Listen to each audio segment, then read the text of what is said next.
JNU students union vice president Gopika ബാബുവിനെതിരെ വ്യാപക cyber ആക്രമണം.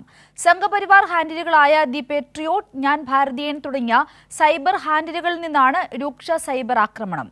രാജ്യദ്രോഹി എന്ന് വിളിച്ചുവരെയാണ് സൈബർ ആക്രമണം. സൈബർ വിഷയത്തിൽ നിയമ നടപടി സ്വീകരിക്കും.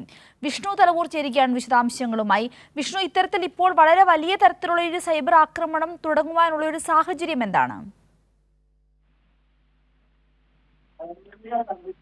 സിന്ധുരി, കഴിഞ്ഞ ജനുവരി 5-ാം തീയതി ഇത്തരത്തിൽ JNUവിലെ ഒരു 2020 ആക്രമണം ഉണ്ടായതിന്റെ സംഘപരിവാർ ആക്രമണം ഉണ്ടായതിന്റെ വാർഷിക ആഘോഷം അല്ലെങ്കിൽ അതിലൊരു പ്രതിഷേധം JNUവിൽ നടന്നിരുന്നു. എന്തായാലും ആ ഒരു പ്രതിഷേധം എന്ന് പറയുന്നത് BJP വലിയ തോതിൽ വിവാദമാക്കുകയും ചെയ്തിരുന്നു.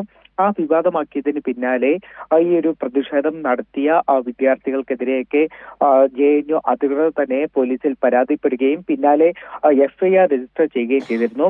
അപ്പോൾ ഇത്തരത്തിൽ FIR രജിസ്റ്റർ ചെയ്തപ്പോൾ JNU students union vice president ആയിട്ടുള്ള മലയാളി കൂടിയായ ഗോപിക ബാബുവിനെതിരെയും ഇത്തരത്തിൽ ഒരു FIR രജിസ്റ്റർ ചെയ്തിട്ടുണ്ട്. ഏതായാലും അത്തരമൊരു FIR, അതായത് ഈ ഒരു സംഘപരിവാർ അതിക്രമത്തിനെതിരായിട്ടുള്ള പ്രതിഷേധം നടത്തിയതിന്റെ പേരിലായിരുന്നു ഗോപികയ്ക്കെതിരെ ഉൾപ്പെടെ FIR രജിസ്റ്റർ ചെയ്തത്.